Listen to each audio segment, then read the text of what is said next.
भद्रं कर्णेभिः शृणुयाम देवाः भद्रं पश्येमाक्षभिर्यजत्राः स्थिरैरङ्गैस्तुष्टुवागुंसस्तनूभिः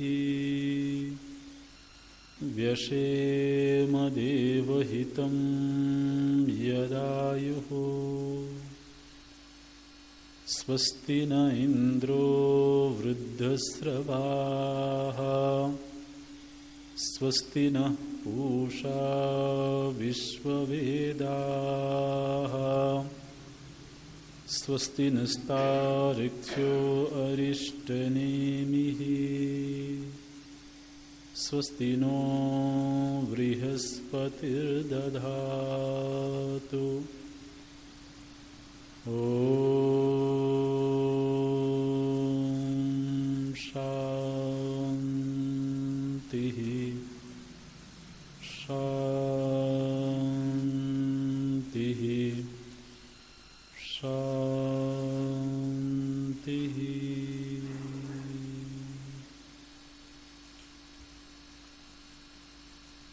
वर्णानामर्थसङ्घानां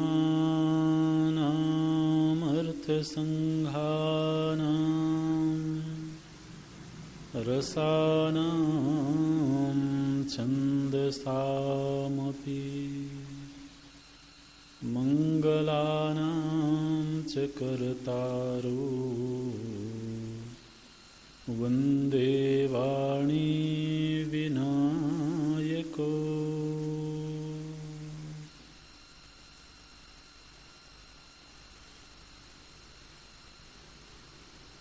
वन्दे वाणी विनायको।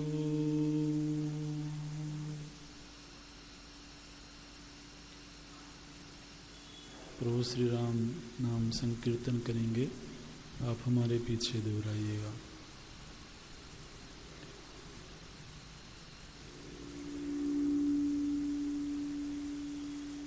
श्री राम जय जय राम। श्री राम जय जय राम। श्री राम जय जय राम।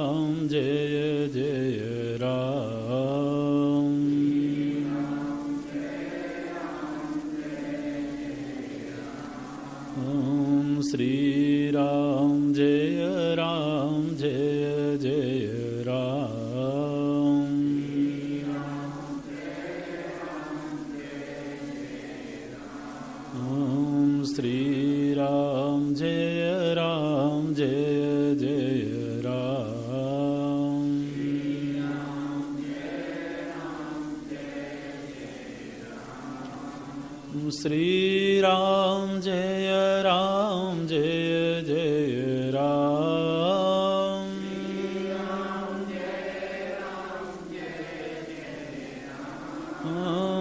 श्री राम जय जय राम।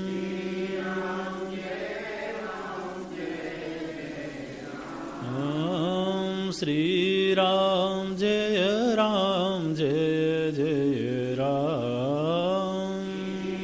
श्री राम जय जय राम। श्री राम जय जय राम।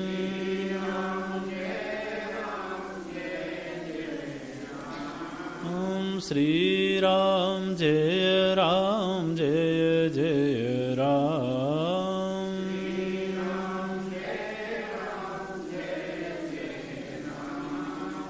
श्री राम जय जय राम।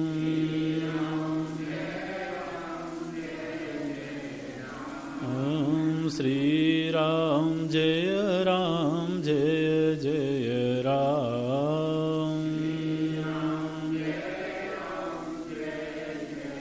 राम श्री राम जय जय राम।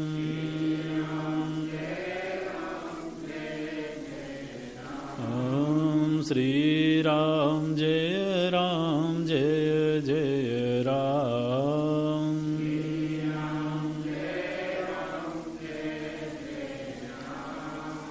श्री राम जय जय राम।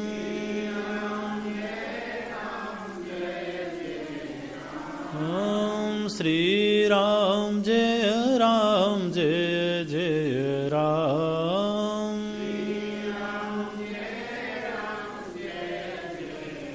ओम श्री राम जय जय राम। राम श्री राम जय जय राम।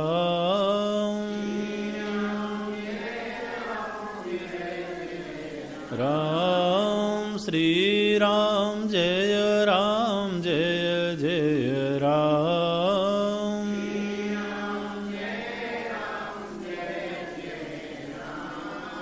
श्री राम जय जय राम।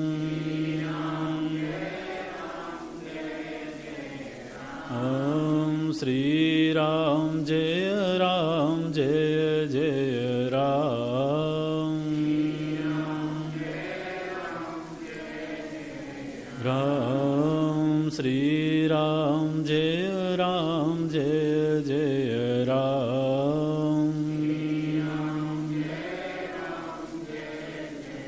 राम श्री राम जय जय राम। राम श्री राम जय जय राम।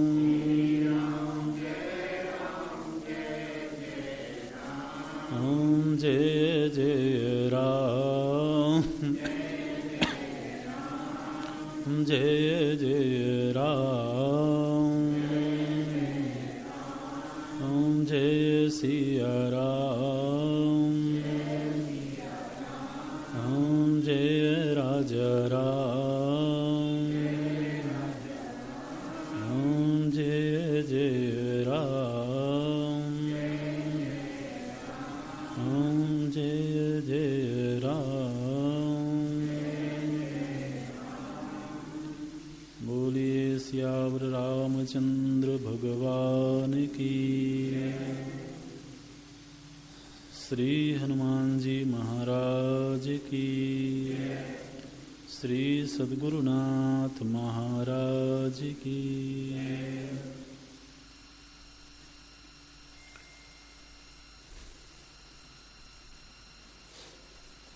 भगवत कृपा से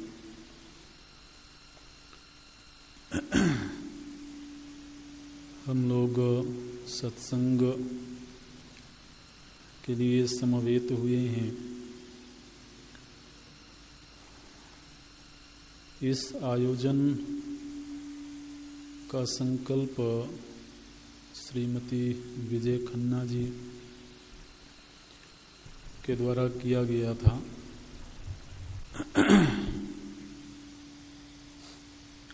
और यह दीर्घकालिक सत्संग सत्र है। आपको मालूम है 21 दिवसीय यह सत्संग सत्र है। प्रायः 7 दिवसीय अथवा 9 दिवसीय कथाओं का, सत्संगों का आयोजन होता है, ऐसी परंपरा हम देखते हैं समाज में। तो कई लोगों ने हमसे कहा कि इतने लंबे समय का सत्संग क्यों, और क्या लोग इतने लंबे समय तक सत्संग में रुचि लेंगे, सत्संग सुनेंगे। तो ये भी लोगों के प्रश्न थे। आपको मालूम है, हमारी जो प्राचीन संत परंपरा है, उसमें एक परंपरा थी चातुर्मास की। आप में से कई लोग जानते होंगे इस बात को। चातुर्मास प्रायः संतगण करते थे। तो चातुर्मास का अर्थ है कि पहले के समय में साधु, व्यापारी ये दूर देश जाते थे, अपने कार्य के लिए निरंतर विचरण करते थे। व्यापारी को व्यापार करने के लिए दूर दूर जाना होता था, और साधु तो यूं ही विचरण करता था। तो लेकिन बरसात के जो 4 महीने होते हैं उन 4 महीनों में कहीं भी यात्रा करना कठिन होता था, क्योंकि उस समय पर बहुत आवागमन की सुविधा नहीं थी, और नदी, नाले, जंगल, पहाड़, इन सबको पार करना यात्रा काल में मुश्किल होता था। तो फिर वो संत यात्रा का जहाँ भी पड़ाव हुआ बरसात से पूर्व, वहाँ वो रुक जाते थे, और 4 महीने तक एक ही जगह पर रहते थे। और निश्चित रूप से साधु जहाँ रहेगा वहाँ उसका कार्य है सत्संग करना, तो सत्संग करेगा। तो चातुर्मास मतलब 4 महीने के सत्र होते थे, 4 महीने तक सत्संग चलते थे। तो अगर उस 4 महीने की तुलना में देखें तो 21 दिन बहुत ज़्यादा नहीं है। दूसरा, ऐसा कोई नियम नहीं है कि 7 दिन या 9 दिन में ही सत्संग पूरा होना चाहिए। जब अनुष्ठान के रूप में कोई कथा होती है तो अनुष्ठान के कुछ नियम होते हैं। तो जैसे भागवत कथा का हमारे समाज में बहुत प्रचलन है, और भागवत कथा में सप्ताह कथा की परंपरा है, और वह शास्त्रीय, शास्त्र में ही लिखा हुआ है कि भागवत कथा का आयोजन अगर अनुष्ठान के रूप में करना है तो वह 7 दिन का होना चाहिए। सप्ताह श्रवण माना जाता है। और उसका मुख्य जो कारण है वो ये है कि श्रीमद् भागवत के जो मुख्य श्रोता थे महाराज परीक्षित, उन्होंने 7 दिन में ही भागवत जी का श्रवण किया था, क्योंकि उनके पास में 7 दिन ही थे। उनको शाप मिल गया था तक्षक के द्वारा मृत्यु का, तो उन्होंने 7 दिन में श्रवण किया, तो सप्ताह की परंपरा चल गई। तो सत्संग जो होते हैं वो 2 तरह के होते हैं। एक सत्संग होता है अनुष्ठान के रूप में, और एक सत्संग होता है अनवरत चलने वाला। तो ये जो सत्संग है ये अनुष्ठान के रूप में नहीं है, क्योंकि आपने भागवत कथा सुनी होगी, राम कथा सुनी होगी। तो जब अनुष्ठान होता है तो उसमें फिर एक दिन पूरा देवताओं के आह्वान में, पूजन में विप्र आते हैं, ब्राह्मण आते हैं, विधिवत पूजन होता है, और उसमें संकल्प लिया जाता है, उसमें कुछ अभीष्ट मांग होती है। तो जब अनुष्ठानात्मक सत्संग होता है तो वह अगर भागवत कथा है तो 7 दिवसीय, राम कथा है तो 9 दिवसीय, ऐसे। और ये अनुष्ठान की परंपरा तो हम अपने पूरे देश में देखते हैं। ऐसी परंपरा है समाज में कि व्यक्ति को अपने जीवन काल में एक बार भागवत श्रवण करना चाहिए, मुख्य श्रोता बन करके, तो उससे व्यक्ति की मुक्ति हो जाएगी। ऐसे तो गांव-गांव में ये परंपराएं हैं। गांव शहर हर जगह पर सप्ताह कथाओं का आयोजन होता है। फिर कोई सत्संग प्रेमी होते हैं तो राम कथाओं का आयोजन करते हैं। लेकिन जब अनुष्ठान के रूप में कोई आयोजन हो रहा होता है तो उसमें जो अनुष्ठान करने वाला है उसके चित्त में केवल आयोजक पने का भाव सवार रहता है। मैं आयोजक हूं। तो वो सत्संग में श्रोता बन करके नहीं बैठ पाता। हालांकि उसका जो तिलक किया जाएगा वो मुख्य श्रोता के रूप में किया जाएगा, लेकिन वो श्रोता कम होगा, आयोजक ज्यादा होगा। उसके दिलो दिमाग में ये चल रहा होगा कि अभी कौन आया कौन नहीं आया, किस रिश्तेदार को आमंत्रण गया किसको नहीं गया। तो जब अनुष्ठान के रूप में होता है तो वैसा ही है जैसे विवाह किया जाता है। तो विवाह करने वाला जो मुख्य करता है वह उस उत्सव का उतना आनंद नहीं ले पाता है, क्योंकि उसकी जो व्यस्तता है वह आव भगत में लगी रहती है। तो वो एक अलग चीज है, वो एक अनुष्ठान है, वो एक सत्कर्म है। लेकिन कभी ऐसा सत्संग भी होना चाहिए जिसमें कोई समय का बंधन ना हो।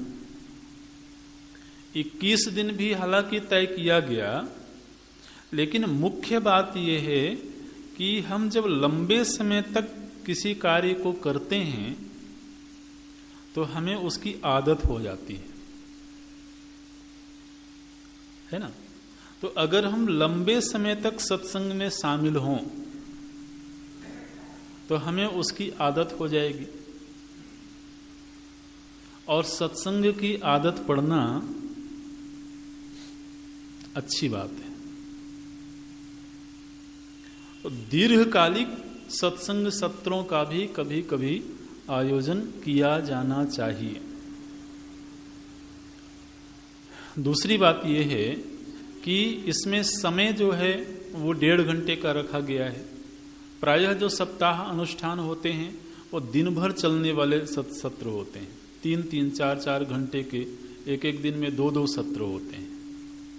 तो वो एक लंबी सिटिंग का एक अनुष्ठान होता है।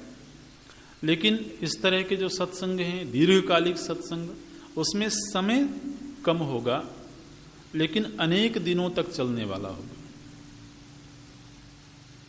इसके पीछे भी एक प्रयोजन है, एक भाव है कि व्यक्ति अपनी दिनचर्या भी पूरी करे।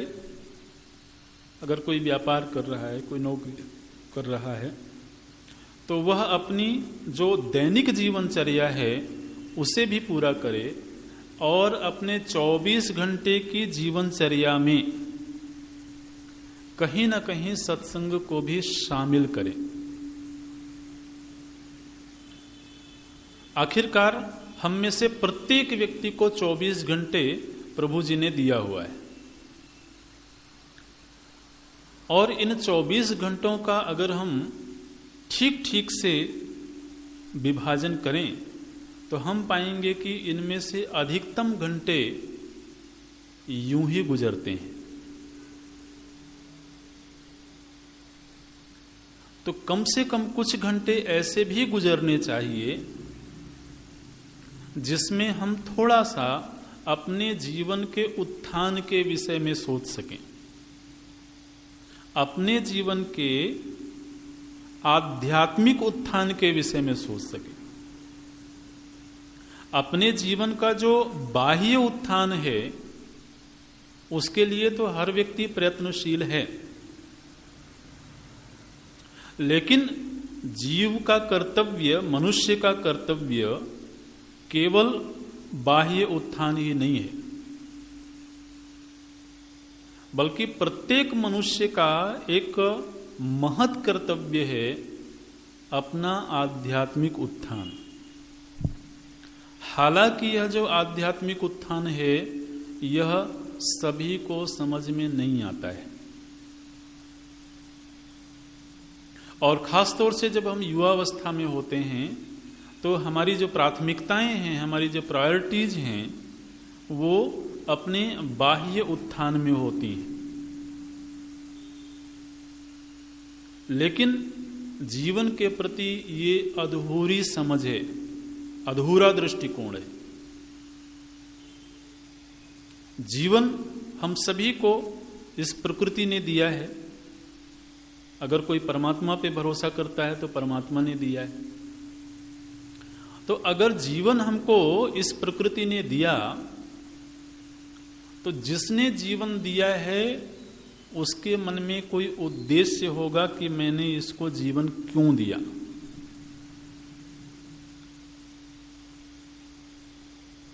आप विचारशील लोग हैं, आप इस बात पर विचार करें। जीवन में हमारे दो तरह के लक्ष्य होने चाहिए। एक होता है हमारे जीवन को सुगम बनाने वाले लक्ष्य, जीवन को फैसिलिटेट करने वाले, जीवन को सरल बनाने वाले। तो जैसे एक व्यक्ति प्रॉपर्टी इकट्ठी करता है, घर सुंदर बनाता है, अपना मित्रों का एक दायरा बढ़ाता है, अपना बौद्धिक विकास करता है, ये सब जीवन के भीतर हमारे छोटे छोटे गोल हैं, छोटे छोटे लक्ष्य हैं। जैसे छोटा बच्चा होता है तो उसका पहला लक्ष्य बनता है कि मैं अच्छे नंबरों के साथ में पढ़ाई करूं। फिर थोड़ा बड़ा होता है तो उसका लक्ष्य बनता है कि मुझे जॉब मिले अथवा व्यापार करूं।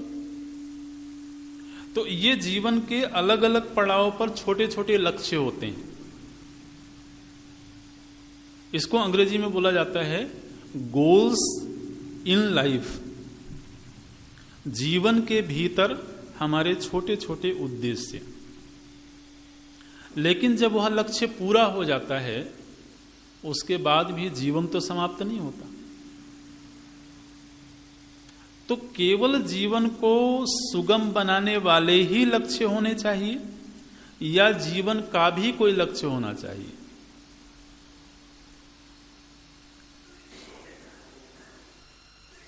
ये जीवन जो है ना, ये एक वेहिकल है। ये शरीर एक वेहिकल है, एक गाड़ी है जिसमें हम सवार होकर के यात्रा कर रहे हैं।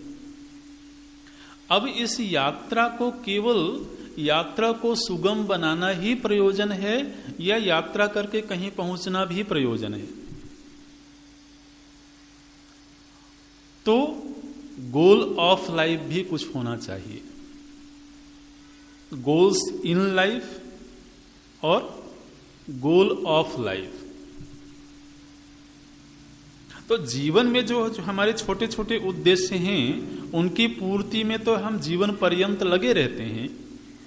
लेकिन हमारी शिक्षा व्यवस्था, हमारी जो पारिवारिक अपग्रोइंग है, जो हम जहाँ पढ़ते हैं, विकसित होते हैं, वहाँ कहीं पर भी ये नहीं सिखाया जाता है कि जीवन का भी कोई प्रयोजन होगा।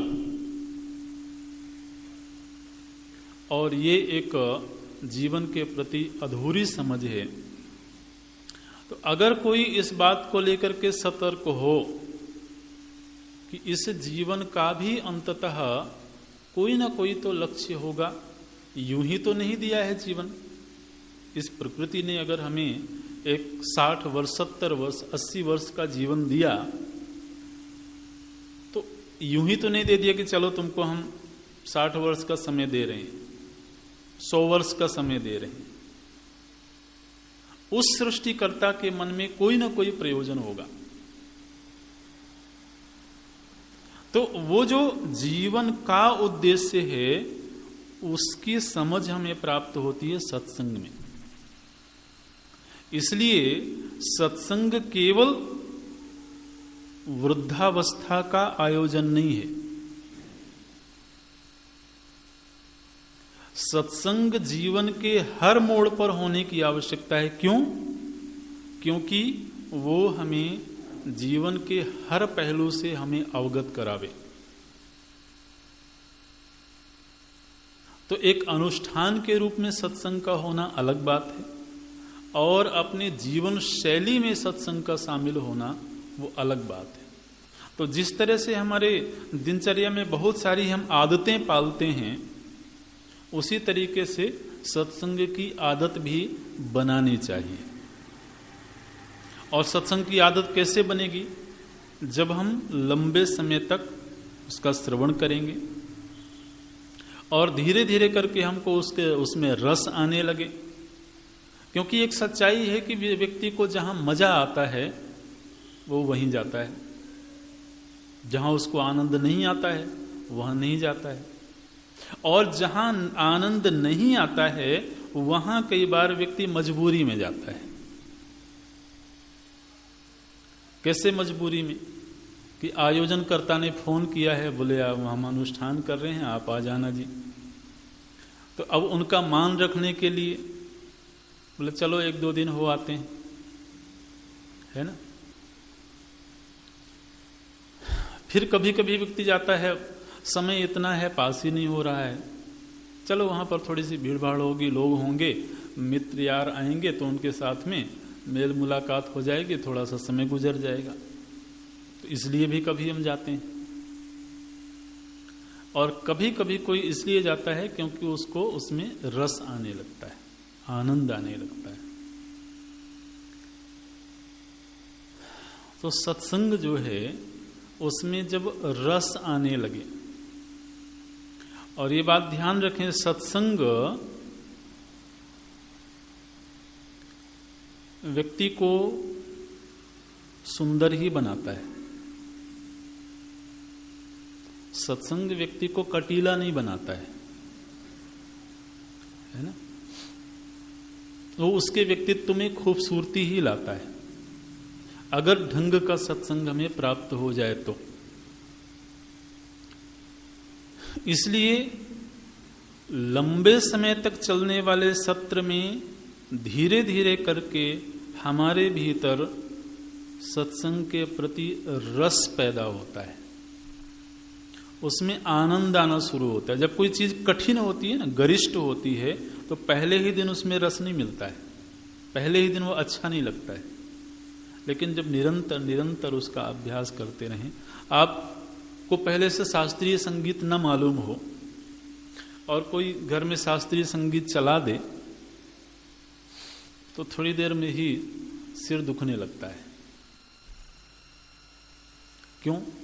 क्योंकि जो शास्त्रीय संगीत है वह आरंभ में रसवर्धक नहीं होता है, आरंभ में वो रस नहीं देता है। लेकिन धीरे धीरे करके वो समझ में आने लगे कि शास्त्रीय संगीत होता क्या है, उसके राग, उसके ताल, वो सब जब समझ में आने लगती है और उसमें रस आना शुरू हो जाता है, उसके बाद उसको ये जो आजकल के जो सुगम संगीत बोलते हैं उनमें फिर मजा नहीं आएगा। तो अभी हम निवेदन ये कर रहे हैं कि कोई कार्य ऐसे होते हैं जो होते मंगलमयी हैं, लेकिन वो आरंभ में ही आनंददायक नहीं होता है। धीरे धीरे करके जब हम उसका श्रवण करते हैं, और चूंकि आरंभ में आनंददायक नहीं होता है, आज के समय में व्यक्ति का चित्त हो गया है बहिर्मुखी, तो इसलिए उसके मन को जोड़े रखने के लिए आज सत्संगों में उत्सव की प्रधानता होने लगी, आज सत्संगों में संगीत की प्रधानता होने लगी। आज जब हम कोई कथा सुनने जाते हैं तो इस तरह के सत्संग से जो लोग परिचित नहीं रहे होंगे, वो भी मन से यही भाव लेकर के आए होंगे घर से कि वहाँ थोड़ा भजन संकीर्तन होगा और फिर थोड़ा नृत्य आदि भी होता है और फिर थोड़ा उत्सवी वातावरण होगा। तो ये सब आज कथावाचक क्यों करने लगे? इसलिए क्योंकि व्यक्ति का मन इतना बहिर्मुखी हो गया है कि उसको पकड़ के सत्संग में लगाए रखना उसमें थोड़ा सा संगीत की भी भूमिका हो जाए, थोड़ा गायन की भी भूमिका हो जाए, फिर बीच बीच में कोई उत्सव हो जाए। अब ये सब जो गतिविधियां हैं ना, ये क्या करती हैं, बहिर्मुखी चित्त को मनोरंजन देती हैं। हालांकि वो सात्विक मनोरंजन है, संकीर्तन भजन ये सात्विक मनोरंजन है, लेकिन ऐसा करना वक्ताओं की मजबूरी हो गई। लेकिन वो सत्संग का ठीक रूप नहीं है। सत्संग का ठीक रूप वो है जहां बैठ करके हम थोड़ा शास्त्रीय चिंतन में शामिल होवें। हमारी ये जो बुद्धि है यह बहुत अनमोल चीज है, और इस बुद्धि को हम जो विषय देते हैं सोचने के लिए, वो सब के सब विषय बाहर के ही होते हैं। अपनी बुद्धि को कभी कभी ऐसा विषय भी दिया जाए जो हमें धीरे धीरे करके अंतर्मुखी बनावे।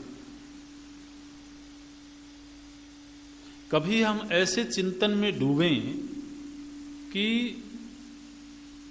सहज ही हमारी आंख बंद हो जाए और हम आत्मारामी होने लगें। ऐसे विषयों पर भी चिंतन करने की आवश्यकता होती है।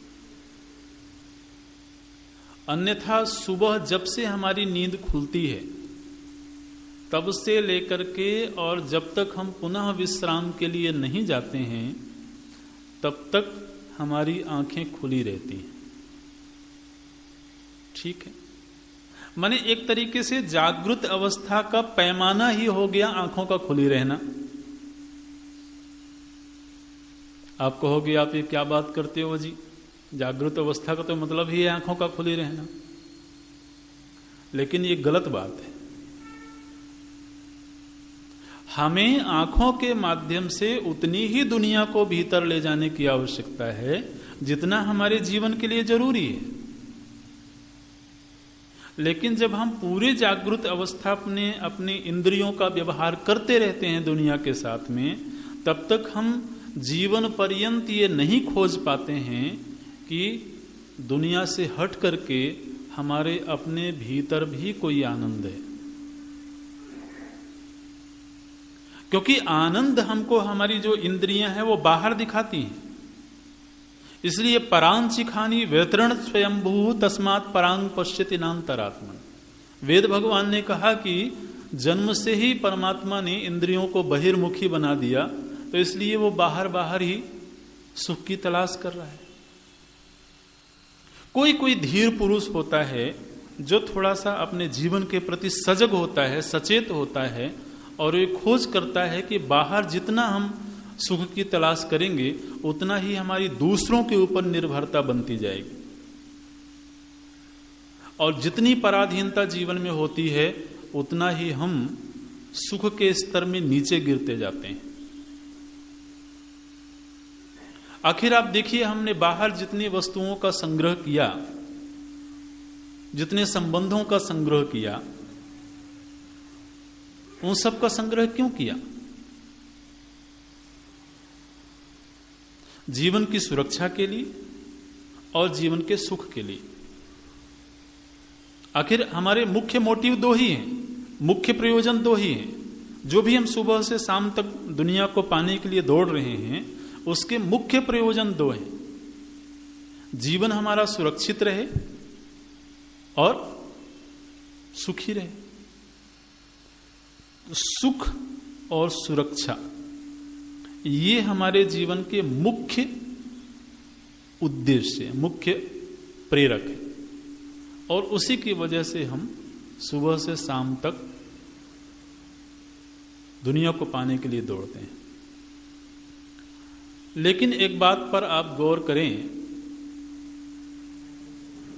कि जिस तरह का हम सुख पाने की अभिलाषा रखते हैं, क्या हमारे इंद्रियों के बाहर की जो चीजें हैं वो ये गारंटी दे सकती हैं कि हम तुम्हें निरंतर सुख देते रहेंगे। जिन जिन पर हम अपने सुख के लिए निर्भर हैं उनमें से कोई ये गारंटी नहीं दे सकता है कि हम तुम्हें जीवन पर्यंत सुख देते रहेंगे। इसलिए अगर हमें वास्तव में सुखी होना है तो हमें मना नहीं कर रहे हैं कि हमको बाहर सुख नहीं तलाशना है, लेकिन थोड़ा हमें सुख के प्रति स्वाधीन होने की भी आवश्यकता है। और स्वाधीन सुख जो है वह तो हमें अपने भीतर ही प्राप्त होगा। इसलिए 24 घंटे की अपनी दिनचर्या में कुछ घंटे हम तय करें कि मैं अपने भीतर सुख की तलाश करूं। 24 घंटे में 1 घंटा कम से कम अगर हम तय कर लें कि मैं 1 घंटा 23 घंटे अगर मैं बाहर सुख की तलाश कर रहा हूं, तो चलो साधुओं ने कहा है, शास्त्रों ने कहा है कि भीतर भी सुख होता है। कश्चित धीरः प्रत्यगात्मानम् ऐक्षत आवृत्य चक्षु अमृतत्वमिच्छन्न। वेद भगवान ने कहा कि प्रत्येक जीव तो बाहर इंद्रियों के विषयों में सुख पाने के लिए विचरण कर रहा है और प्रकृति ने ही उसको ऐसा बना दिया। लेकिन कोई कोई समझदार होता है, कोई कोई धीर पुरुष होता है जो आत्म सुख की तलाश के लिए निकलता है। कश्चित धीरा, धीरा क्या करता है? बोले वह आत्म सुख को पाने की इच्छा पैदा करता है और आत्म सुख को पाने के लिए फिर वो क्या करता है? बोले अपनी आंखों को बंद करता है। कश्चित धीरा प्रत्यगात्मानम ऐक्षत। कोई कोई धीर पुरुष होता है जो प्रत्येक आत्मा को अर्थात आनंद स्वरूप आत्मा को देखता है। और वो कैसे देखता है? बोले आवृत्त चक्षु, आंखें बंद करके। तो आंख के बाहर एक दुनिया है और आंख के भीतर एक दुनिया है। आंख के बाहर की दुनिया से तो हम बहुत अच्छी तरह से परिचित हैं, लेकिन आंख के भीतर की जो दुनिया है ये बड़े दुर्भाग्य का विषय है कि आंख के भीतर की दुनिया से हम वाकिफ नहीं हैं, जो कि हमारी मौलिक संपदा है। हम जानबूझ करके इस विषय पर चर्चा कर रहे हैं। आप हो सकता है इस भाव से आए हों कि हमको कुछ कथा सुनने को मिलेगी। कथा भी हम सुनाएंगे, कथा की चर्चा भी करेंगे, लेकिन थोड़ी आध्यात्मिक चर्चा कर लें। हमारी आंखों के भीतर की जो दुनिया है वो बहुत खूबसूरत है। वो इस बाह्य दुनिया से कई गुना खूबसूरत है और वो बहुत सुखद है। जो व्यक्ति अपने सुख के लिए निरंतर दूसरे पर आश्रित रहता है वो कभी भी सुकून का जीवन नहीं जीता है। आप विचार करके देख लीजिए, जो सुख के लिए स्वाधीन नहीं है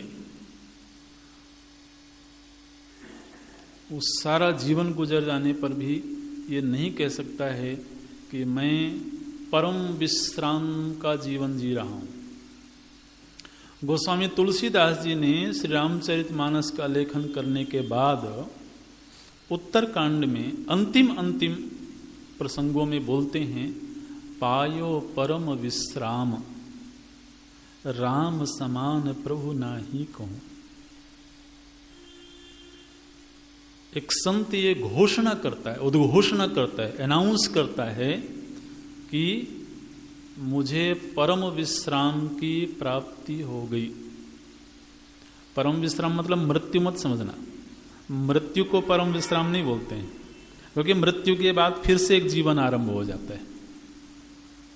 परम विश्राम मतलब इस जीवन काल में ही एक ऐसा अनुभव प्राप्त हो जाए जिसमें परम संतोष हो, जिसमें पूरी तरह से स्वाधीन सुख की अनुभूति हो।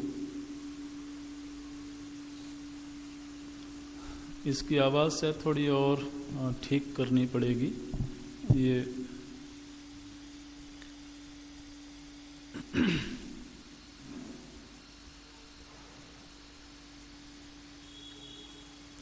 इसमें ये देख लें कि ये वाली जो तार है ना वो किस उसमें लगी हुई है, तो केवल उसी बटन को हैंडल करना है, बाकी सब बंद कर सकते हैं, क्योंकि अगर ये अच्छा ठीक है।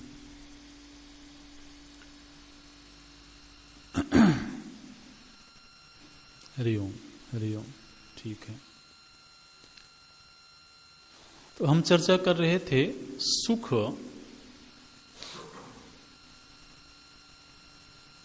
हम जब से जानने लायक हुए, हमने जब से होश संभाला, तब से हमारे भीतर सुख की चाहत है। अच्छा, कैसे सुख की चाहत है?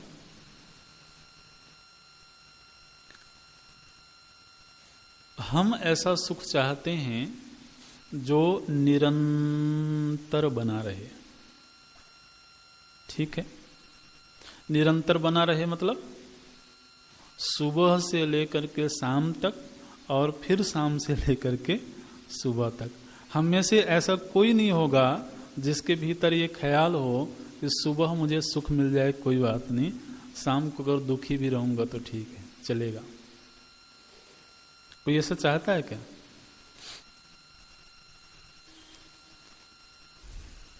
आपका नहीं पता, कम से कम हमारे भीतर तो ऐसी चाहत नहीं। कैसे सुख की चाहत है? और ये हमको किसी ने सिखाया नहीं है, ध्यान रखना। स्कूल में गए तो वहां हमको किसी ने सुख के विषय में नहीं पढ़ाया, कॉलेज में गए वहां भी सुख के विषय में किसी ने नहीं पढ़ाया। लेकिन जिस चीज को किसी ने नहीं पढ़ाया वो हमारे भीतर अभीष्ट बन करके बैठा हुआ है। कैसे सुख की चाहत है? बोले सुख निरंतर बना रहे। अच्छा, तीव्र बना रहे, कभी थोड़ा कम हो जाए, कभी थोड़ा ज्यादा हो जाए, ऐसा नहीं। सुख के लिए मुझे किसी के प्रति डिपेंड ना होना पड़े, स्वाधीन सुख बना रहे। तो इस तरह के सुख की जो हमारे भीतर आकांक्षा है, क्या इन बाह्य उपलब्धियों में से कोई भी व्यक्ति अथवा वस्तु इस बात की गारंटी देते हैं कि तुम्हारे भीतर जिस तरह के सुख की कामना है हम तुम्हें उस तरह का सुख देंगे?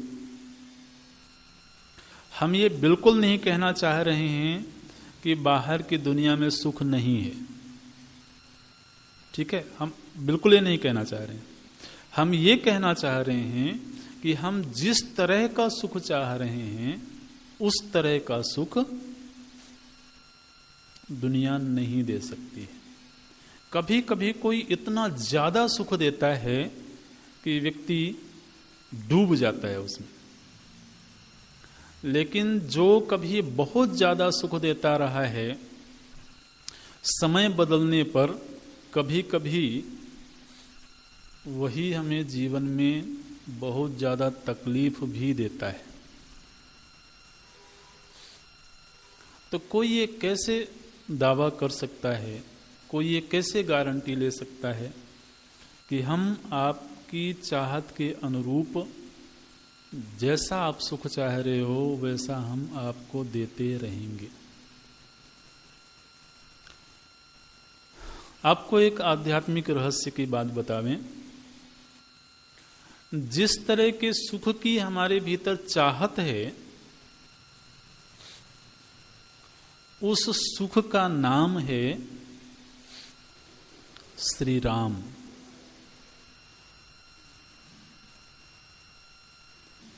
आप आज सत्संग में जाने के बाद में थोड़ी देर, आधे घंटा 15 मिनट बैठ करके अपने आप विचार करना कि हमारे भीतर जिस तरह के सुख की इच्छा सतत बनी हुई है,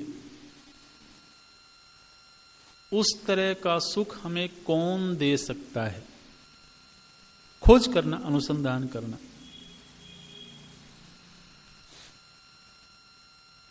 हमारे ऋषियों ने ये कहा, शास्त्रों ने ये कहा, संतों ने ये कहा कि जिस तरह की सुख की हम लालसा रखते हैं, उस सुख को परमात्मा बोलते हैं।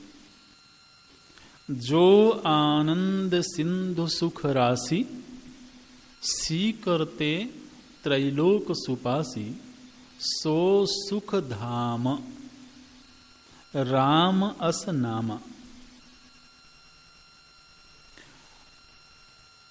तो जब राम कथा की चर्चा होती है, तो राम कथा का अर्थ है सुख की कथा, क्योंकि सुख को ही श्री राम बोलते हैं।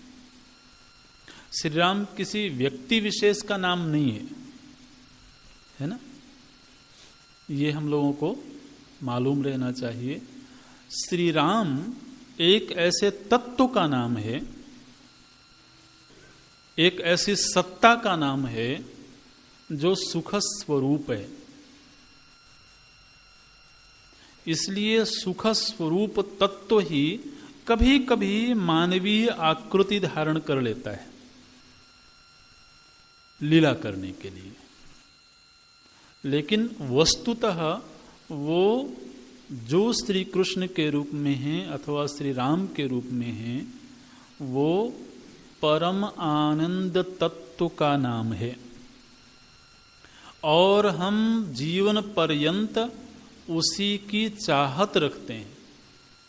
इसलिए हम ये दावे के साथ कहते हैं कि इस सृष्टि में एक भी मनुष्य ऐसा नहीं है जो परमात्मा को न चाहता हो। आप कहोगे कि इसमें तो बहुत सारे नास्तिक लोग हैं जो परमात्मा के अस्तित्व को ही नहीं मानते हैं। अगर आप ऐसा कहोगे तो आप ऐसा इसलिए कह रहे हो क्योंकि जो नास्तिक है उसे भी नहीं पता कि परमात्मा होता क्या है, और जो ऐसा कह रहा है उसे भी नहीं पता कि परमात्मा बोलते किसको हैं। परमात्मा किसी व्यक्ति को नहीं बोलते हैं। परमात्मा एक तत्व का नाम है। किस तत्व का? बोले जो परम आनंद के रूप में एक तत्व है।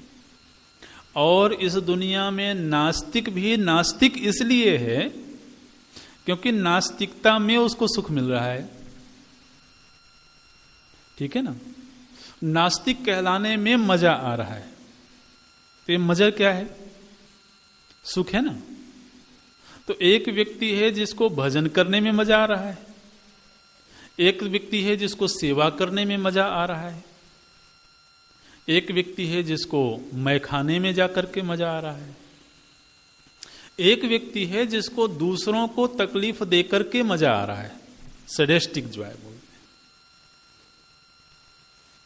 हैं। लेकिन जो व्यक्ति जो कुछ भी कर रहा हो, हर व्यक्ति चाहे वो सज्जन हो, साधु हो, सन्यासी हो, और चाहे आसुरी वृत्ति का हो, हर व्यक्ति जो कुछ भी कर रहा है वो सुख के लिए ही कर रहा है। ठीक है? और सुख जो है ना, उसी को परमात्मा बोलते हैं। इसलिए नास्तिक भी परमात्मा को ही चाहता है और आस्तिक भी परमात्मा। नास्तिक व्यक्ति ये नहीं चाहता है कि मुझे परम सुख ना मिले। परम सुख की हमने परिभाषा करी, ऐसा सुख जो निरंतर बना रहे, ऐसा सुख जिसमें पूर्ण स्वाधीनता हो, किसी के ऊपर डिपेंड न रहना पड़े, ऐसा सुख जो तीव्रतम हो। इसलिए दुनिया में ईश्वर कैसा है, इस पर बहुत विवाद हो सकते हैं। ईश्वर है या नहीं है, इस पर बहुत चर्चाएं हो सकती हैं। ईश्वर को पाने के लिए व्यक्ति को प्रयत्न करना चाहिए अथवा नहीं करना चाहिए, ईश्वर जीवन का उद्देश्य है अथवा नहीं है, ये सब चर्चा के विषय हो सकते हैं। लेकिन सुख पाना चाहिए या नहीं पाना चाहिए, ये कभी भी विवाद का विषय नहीं होता है। ठीक है। और हमारे वैदिक शास्त्र में, वैदिक चिंतन में परम सुख का नाम है परम आत्मा। इसलिए जब हम राम कथा पर विचार करें तो राम कथा मतलब सुख की कथा, एक ऐसे सुख की चर्चा जो हम सब दिलो दिमाग में पाना चाहते हैं, एक ऐसे स्वाधीन सुख की कथा जो हम आजीवन पाना चाहते हैं। इसलिए उसकी चर्चा भी होनी चाहिए अपने जीवन में। अब वो जो परम तत्व हैं, वो कभी कभी लोक कल्याण के लिए अवतार धारण करते हैं। अवतार धारण करना मतलब मनुष्य के रूप में व्यवहार करना। और ये जो परमात्मा का अवतार है ना, ये केवल हमारी वैदिक चिंतन में ही स्वीकृत है। अन्य जितने भी धर्म हैं उनमें अवतारवाद की स्वीकृति नहीं है। तो इसका भी एक विज्ञान है, अभी हम उस पर विस्तृत चर्चा नहीं करेंगे। लेकिन अभी अब तक की हमने जो चर्चा करी है, आप ध्यान रखना, उन चर्चाओं का एक सीक्वेंस है, एक समीकरण है उसका। अभी तक हमने चर्चा ये करी कि एक तो हमारे जीवन का एक अनिवार्य हिस्सा बनना चाहिए सत्संग, जिसके लिए दीर्घ सत्रों का आयोजन होता है। दूसरी चर्चा हमने करी कि सत्संग जो है वह एक ऐसे तत्व की चर्चा के लिए जिसकी चाहत हम सब रखते हैं, वो है परम सुख। और परम सुख का ही हमारे शास्त्रों में नामकरण किया गया परमात्मा। अब वो जो सुख तत्व है वो चूंकि चैतन्य भी है और सत भी है, इसलिए उसका जो समग्र नाम बना वो क्या बना? सत चित आनंद। माने वो है और वो जड़ नहीं है। क्या है? चेतन है और अस्तित्ववान भी है, सचेष्ट भी है और पूर्ण भी है। क्योंकि पूर्णता में ही सुख का उदय होता है। इसलिए आनंद का अर्थ है पूर्णता की अनुभूति। हमारे भीतर निरंतर अतृप्ति बनी हुई है और वह अतृप्ति ही हमारे भीतर निरंतर इच्छाओं को जन्म देती है और इच्छा के पीछे हम जीवन पर्यंत दौड़ रहे हैं। आखिर ये दौड़ किस बात की है? आज हम किसी युवक से बात करते हैं, उससे कहते हैं थोड़ा सा सेवा के लिए समय दे दो। अजी मेरे पास वक्त नहीं है। अच्छा, वक्त क्यों नहीं है?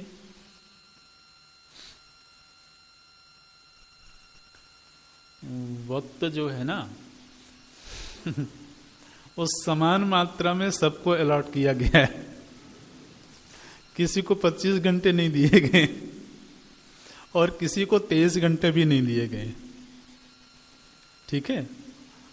इस दुनिया का जो सुपर पावर है, उस सुपर पावर का जो मालिक है आज के दिन आप अमेरिका को सुपर पावर बोलते हो, ठीक है, और अमेरिका का जो नेतृत्व कर रहा होगा, उसका जो प्रेसिडेंट होगा, वो दुनिया का सबसे शक्तिशाली व्यक्ति है।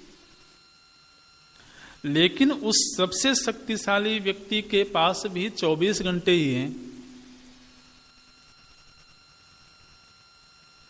और जो शराब पी करके नाली में पड़ा रहता होगा उसको भी 24 घंटे ही दिए गए। उसको ये नहीं कहा गया कि ये नकारा है, किसी काम का नहीं है, तो इसको 20 घंटे में ही इसको पूरा करो।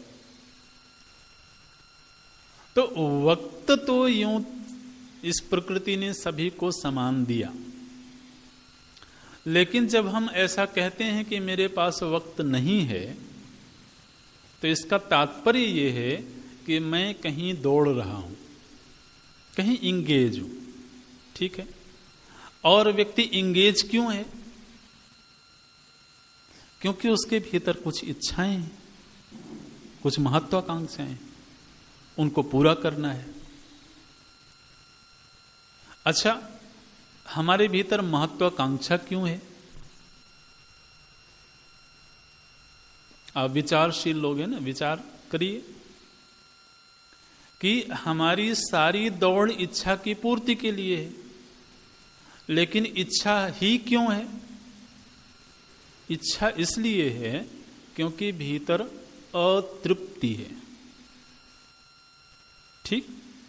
अतृप्ति की पृष्ठभूमि में ही इच्छा का अंकुरण होता है। आपको ये भाषा कठिन तो नहीं लग रही है? अतृप्ति की पृष्ठभूमि में ही इच्छा का अंकुरण होता है। जब हमारा पेट भर जाता है, एक आदमी डॉक्टर के पास गया, बोला मैं बहुत परेशान हूं। क्यों परेशान हूं? बोले भोजन कर लेने के बाद भूख ही नहीं लगती है। अच्छा जी। सो करके उठता हूं तो उसके बाद नींद ही नहीं आती है। तो भूख जो है वो एक इच्छा है ना, वो इच्छा तभी तक रहेगी जब तक तृप्त नहीं हुए। जब तृप्ति के पॉइंट पर हम पहुंच जाते हैं तब अलम प्रत्यय पैदा हो, अलम, बस। तो इससे क्या संकेत मिला कि इच्छा का संबंध अतृप्ति से है। जब तक भीतर अतृप्ति की अनुभूति है तब तक इच्छाओं का जन्म होता रहेगा। इच्छाएं अवस्था बदलने से खत्म नहीं होती, ठीक है। इच्छा तब खत्म होगी जब तृप्ति का अनुभव प्राप्त हो, और तृप्ति का अनुभव अधूरेपन में प्राप्त नहीं होगा। तृप्ति का अनुभव कब प्राप्त होगा? जब पूर्णता की स्थिति बने। इसलिए ये समीकरण हम लोग याद रख लें कि हमारी बाहर की सारी दौड़ इच्छा की पूर्ति में है, और इच्छा का उदय होता है अतृप्ति की पृष्ठभूमि पर, और अतृप्ति इसलिए है क्योंकि पूर्णता नहीं है। जिसको पूर्णता की प्राप्ति हो जाए उसके भीतर फिर अतृप्ति नहीं रहेगी। और इस सृष्टि में पूर्ण नाम की चीज केवल एक है, उसका नाम है परमात्मा। इसलिए परमात्मा के संदर्भ में अभी हमने दो चर्चाएं कर ली। क्या दो चर्चाएं करी? एक तो परमात्मा सुख को बोलते हैं, और दूसरी चर्चा हमने क्या करी? पूर्ण तत्व को परमात्मा बोलते हैं। आप तस्वीर आपने रखा होगा, मंदिर में विग्रह होंगे, मूर्ति होंगी, वो सब अपनी जगह ठीक है, लेकिन वो जितने भी मूर्ति हैं, तस्वीर हैं, वो सब प्रतीक हैं, सिंबल है। किसके? एक आनंद और पूर्ण तत्व के। और इस सृष्टि में प्रत्येक मनुष्य परम आनंद और पूर्णता की अनुभूति को प्राप्त करना चाहता है। इसलिए प्रत्येक व्यक्ति के जीवन में परमात्मा एक अनिवार्य प्रासंगिक तत्व है। वो चाहे भले उस पर चर्चा करना पसंद करे अथवा न करे, लेकिन इस दुनिया का प्रत्येक प्राणी पूर्णता की अनुभूति चाहता है और प्रत्येक व्यक्ति स्वाधीन सुख चाहता है। उसी को बोलते हैं सत चित आनंद परमात्मा। उनकी कथा को बोलते हैं श्री राम कथा। ठीक है जी। अच्छा, अब श्री राम कथा की चर्चा श्री रामचरितमानस में है और भी राम कथा संबंधी अनेक ग्रंथ हैं। श्री रामचरितमानस का प्रचलन उत्तर भारत में बहुत ज़्यादा है। श्री रामचरितमानस का जो हमारे उत्तर भारत में प्रचलन है वो मुख्य रूप से तो पाठ के रूप में है। तो कहीं कहीं पर 24 घंटे का अखंड मानस पाठ होता है, कहीं कहीं पर नवाह पारायण होता है, कहीं कहीं पर मास पारायण होता है। तो पारायण के रूप में तो प्रायः हमारा समाज रामचरितमानस से परिचित है। और फिर कथाएं भी होती हैं, तो टीवी में भी खूब राम कथा सुनने को मिलती है। अनेक कथावाचक प्रसिद्ध हैं समाज में। लेकिन जैसा कि हमने आरंभ में कहा कि वो कथा एक अनुष्ठान के रूप में होती है। यहां पर जो कथा होगी इन 20-21 दिनों में, उसमें पूरी राम कथा नहीं होगी।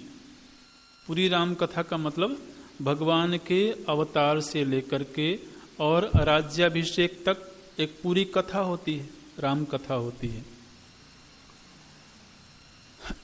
इस तरह के जो सत्संग हैं, माने हम जिस तरह के सत्संग करते हैं उसमें हम कथा के रूप में सत्संग नहीं करते हैं।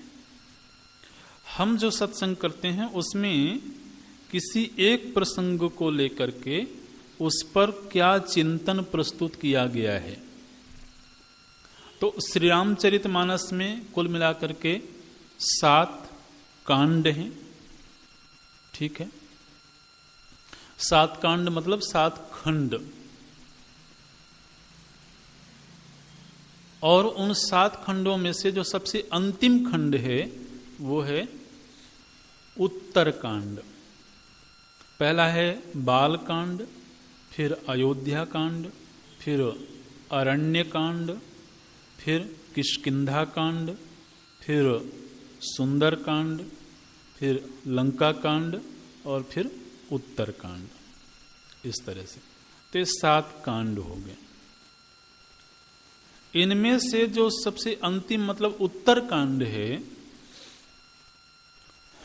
उस केवल उत्तर कांड पर हम इन पूरे सत्संग सत्र में चर्चा करेंगे। ठीक है। इस उत्तर कांड में कुल मिलाकर के 130 दोहे हैं। और इस उत्तर कांड में जो मुख्य चर्चा का विषय है वो है राम राज्य। तो राम राज्य की जो परिकल्पना है, जिसको गोस्वामी तुलसीदास जी ने जिस ढंग से विजुलाइज किया, जिस ढंग से देखा, उसका बहुत विस्तार से इसमें निर्वचन किया है, चर्चा किया है। तो उत्तर कांड का आरंभ होता है जब भगवान लंका से वापस अयोध्या आते हैं और अयोध्या आकर के किस तरह से उनका राज तिलक होता है और राज तिलक होने के बाद किस तरह से राम राज्य की स्थापना होती है। जिस समय पर इस धरती पर और मुख्य रूप से इस देश में राम राज्य था, ये राजनीति वाले जो राम राज्य चिल्लाते रहते हैं उन सबको छोड़ देना आप, है ना, वो अलग चीज है। उनका राम जी से ही कोई लेना देना नहीं है, तो राम राज्य से क्या लेना देना होगा। उनके लिए राम भी और राज्य भी दोनों केवल वो सत्ता है, तो वो एक अलग चीज है। लेकिन राम राज्य आध्यात्मिक विषय है, राम राज्य राजनैतिक विषय नहीं है। फिर से मैं बात बोल रहे हैं, राम राज्य की जो परिकल्पना है ये एक आध्यात्मिक विषय है, इसका राजनीति से कोई लेना देना नहीं है। हालांकि प्रभु जी ने एक ऐसे राज्य की स्थापना करी जो राजा के रूप में करी उन्होंने, तो ऐसा लगता है कि वो एक राजनैतिक विषय है, लेकिन नहीं। परमात्मा से जुड़ा जो भी विषय होता है वह आध्यात्मिक होता है। श्री राम कोई राजा नहीं है, श्री राम परमात्मा का नाम है।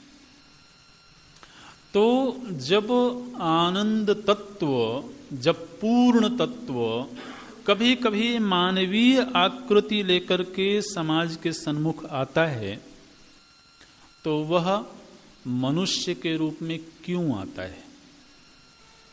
परमात्मा जो कि प्रत्येक हृदय में विराजमान है, उन्हें अवतार लेने की आवश्यकता क्यों पड़ती है? निश्चित रूप से रामायण के उत्तरकांड में यह बात बताई गई होगी, ठीक है, क्योंकि उत्तरकांड में भगवान की लीला संपन्न हो गई। तो भगवान ने जन्म क्यों लिया, उन्होंने ये सब लीलाएं क्यों करी, उसका अंतिम प्रयोजन क्या था, उसकी चर्चा निश्चित रूप से उत्तरकांड में हुई होगी। आप देखेंगे तो जितने भी कांड हैं उन प्रत्येक कांड का जो नामकरण है वो किसी न किसी जगह से संबंधित है, जिस जगह पर प्रभु जी ने लीलाएं करी। अब जैसे बाल कांड है तो बाल कांड में तो भगवान की जो बाल लीला हुई तो वो एक अवस्था से संबंधित हो गया। उसके बाद से आप देखेंगे अयोध्या, अरण्य, किष्किंधा, ठीक है, और फिर लंका, सुंदर को बीच में छोड़ देते हैं। तो 4 कांड ऐसे हैं जिनका नामकरण स्थान के आधार पर किया गया।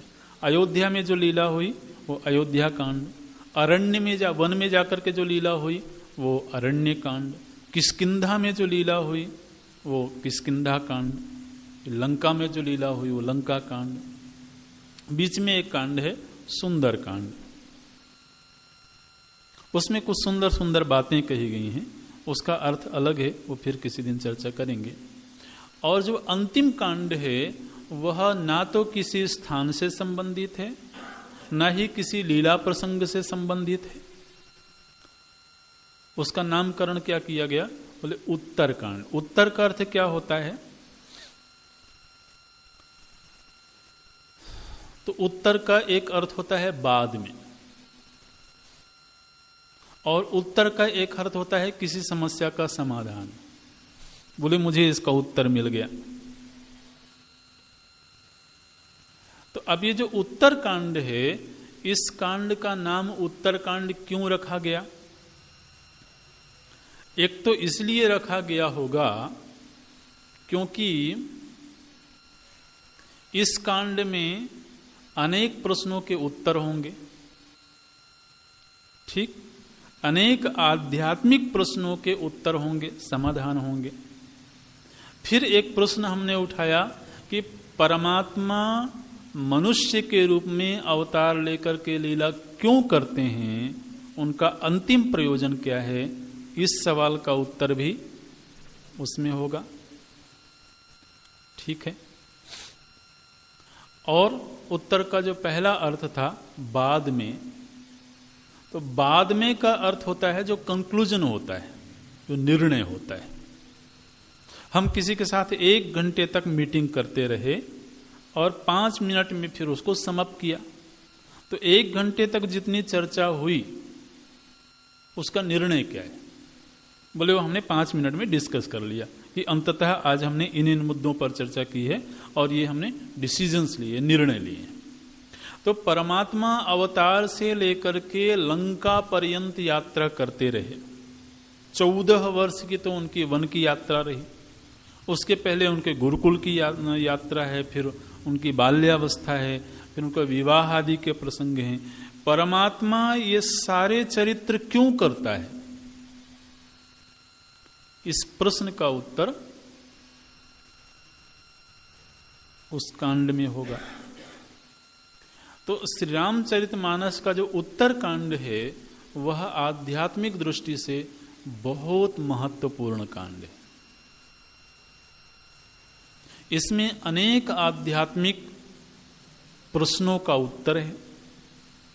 परमात्मा की श्री राम के रूप में पूरी लीला का अंततः प्रयोजन क्या है, उसकी चर्चा है। अवतार के समय पर गोस्वामी जी ने लिखा, विप्रधेनुसुर संत हित लीन मनुज अवतार, निज इच्छा निर्मित तनु माया गुण गोपार। तो भगवान ने अवतार क्यों लिया, जब गोस्वामी जी से पूछा गया तो बोलते हैं विप्र, विप्र माने ब्राह्मण, धेनु, धेनु माने गाय, सुर देवता और संत, 4 लोगों का नाम लेते हैं। बोले विप्र धेनु सुर संत हित लीन मनुज अवतार। और जो परमात्मा है सभी के हृदय में अंतर्यामी के रूप में विराजमान परमात्मा है, उनको अवतार क्यों लेना पड़ा? बोले कि इन 4 लोगों के हित के लिए। तो क्या इस दुनिया में केवल 4 ही लोग हैं? केवल विप्र धेनु सुर संत ये 4 ही हैं और परमात्मा केवल 4 के लिए ही अवतार लेंगे तो फिर सारी दुनिया उनके लिए पराई हो गई? बोले नहीं, ये 4 जो है ये दुनिया के किसी न किसी हिस्से का नेतृत्व कर रहे होते हैं, एक प्रतिनिधि के रूप में होते हैं। तो प्रतिनिधि के लिए जब कोई बात की जाती है तो जिसका प्रतिनिधित्व कर रहा होता है उस पूरे वर्ग के लिए वो काम होता है। ऐसे तो अब ये उत्तर कांड में हमें ये उत्तर देखने को मिलेगा कि प्रभु श्री राम जी ने ब्राह्मण के लिए क्या किया।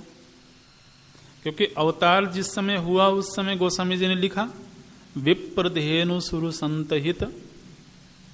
उत्तर कांड में जाकर के वो उत्तर मिलेगा कि प्रभु श्री राम जी ने अपने अवतार काल में विप्र के लिए कुछ किया कि नहीं, क्योंकि अवतार का प्रयोजन वही था। उन्होंने धेनु के लिए कुछ किया कि नहीं, सुर देवताओं के लिए कुछ किया कि नहीं, और संतों के लिए। तो जिन 4 प्रयोजनों को लेकर के प्रभु जी ने अवतार लिया था, क्या उन 4 प्रयोजनों की सिद्धि हुई अथवा नहीं हुई, ये चर्चा भी हमको उत्तरकांड में देखने को मिलेगी। तो उत्तरकांड में एक तो भगवान के पूरे अवतार काल का जो अंतिम निर्णय है वो चर्चा है। हम आज केवल इस उत्तरकांड का जो मुख्य विषय है वो आपके सामने रख देते हैं, और आप इस विषय को याद रखना। आप में से कुछ लोग अगर गंभीरता से इस सत्संग के प्रति रुचि रखते होंगे तो उनके लिए हमारा सुझाव ये है कि एक तो आपके पास में श्री रामचरितमानस ग्रंथ होंगे आपके घर में, तो आप श्री रामचरितमानस ग्रंथ लेकर के आना, ठीक है। क्योंकि ये जो सत्संग होता है ये क्लासरूम स्टडी की तरह से होता है। ये सत्संग ऐसे नहीं कि कोई भी आए कैसे भी मनोरंजन करे, उस तरह से नहीं। तो उसके लिए जब ग्रंथ हमारे सामने होगा तो हम देख पाएंगे कि यहाँ पर ये चर्चा, यहाँ पर ये चर्चा की गई। दूसरी चीज ये है कि जिस विषय पर हम लोग चर्चा करेंगे उसमें मूल टॉपिक्स क्या हैं वो हम आज आपको बता रहे हैं। तो उसमें एक विषय तो है कि परमात्मा का अवतार क्यों हुआ, अवतार जिस प्रयोजन से हुआ था उस प्रयोजन की पूर्ति हुई या नहीं हुई। दूसरा जो विषय है वो है राम राज्य की अवधारणा का क्या मतलब है, राम राज्य को किस तरीके से विजुअलाइज करना चाहिए, राम राज्य के समय पर सामाजिक संरचना किस तरह की थी, और तीसरा जो इस कांड में चर्चा है वो है काकभुसुंडी जी की चर्चा है। रामचरितमानस में एक पात्र है काकभुसुंडी। काकभुसुंडी मतलब एक कौआ है, और वो कौआ जो है वो राम कथा के वाचक है, और इतने सिद्ध हैं वो कि भगवान शिव भी उनकी कथा सुनने जाते हैं। जो भगवान शिव राम कथा के रचयिता हैं,